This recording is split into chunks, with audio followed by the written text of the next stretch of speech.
Hi friends, మీకు ఈ video నచ్చినట్లయితే ఈ వీడియోని లైక్ చేయండి, సబ్స్క్రైబ్ చేయండి.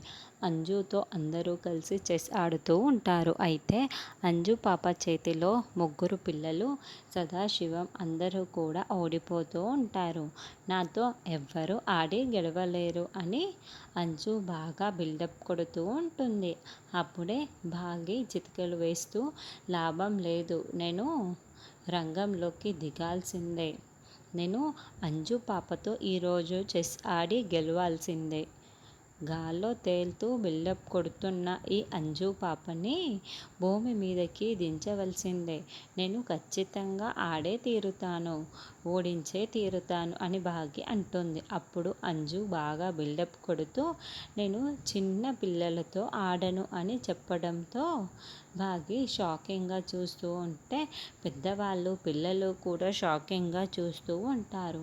అప్పుడే మనోహరి నేను ఆడతాను అని అక్కడికి వస్తుంది. దాంతో భాగి మనోహరి ఇద్దరు కూడా చెస్ ఆడుతూ ఉంటారు. భాగిని ఓడించే విధంగా మనోహరి పావులు కదులుపుతూ ఉంటుంది.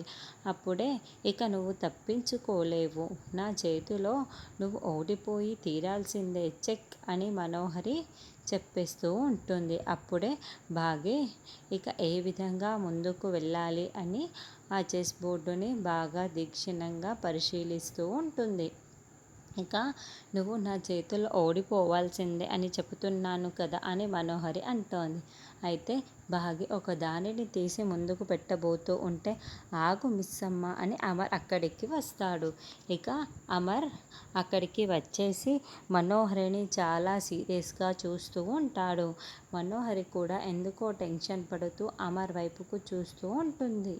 ఇప్పుడు అమర్ భాగి వైపుకు ఉండి భాగ్యని గెలిపించడానికి ఆగు మిస్సమ్మ అన్నాడా, లేకుంటే మనోహరి గురించి ఏదైనా నిజాలు తెలుసుకొని ఇప్పుడు అలా ఆగమని అన్నాడా అన్నది మనం నెక్స్ట్ ఎపిసోడ్లో చూద్దాము.